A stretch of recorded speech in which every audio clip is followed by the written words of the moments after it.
सुमरी उड़ गई, सासु मरी उड़ गई, रे उड़ गई सासु मरी उड़ गई, जियरा छूट गई लाया जाया गड़ावा से, जियरा छूट गई ना राजा झगड़ावा से, जियरा छूट गई ना राजा झगड़ावा से, जियरा छूट गई ना राजा झगड़ावा।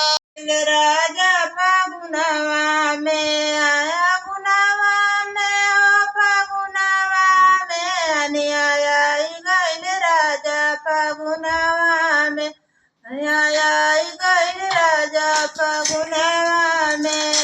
रे पाई ओई रे अनिया में जेठान मरी उड़ी गई, ओई रे अनिया अनिया में जेठान मरी उड़ी गई, रे अनिया में जेठान मरी उड़ी गई, ओरा छूट गई राजा या लगावा से, तेरा छूट गई राजा या लगावा से, जरा छूट गई राजा या लगावा से, जरा छूट गई राजा या लगावा से। पाया में ना नदी मरे उड़ी गई, वही रयानिया में ना नदी मरे उड़ी गई, वही रयानिया में ना नदी मरे उड़ी गई, रयानिया में ना नदी मरे उड़ी गई।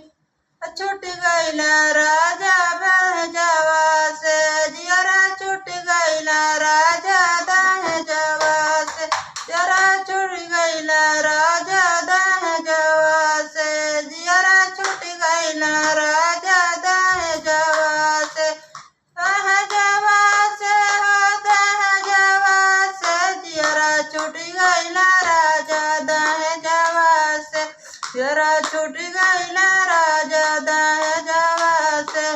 आई गैल राजा फागुनवा में, अनिया गैल राजा फागुनवा में, फागुनवा में हो फागुनवा में, अनिया गैल राजा फागुनवा में, अनिया गैल राजा फागुनवा में, अनिया गैल राजा फागुनवा में।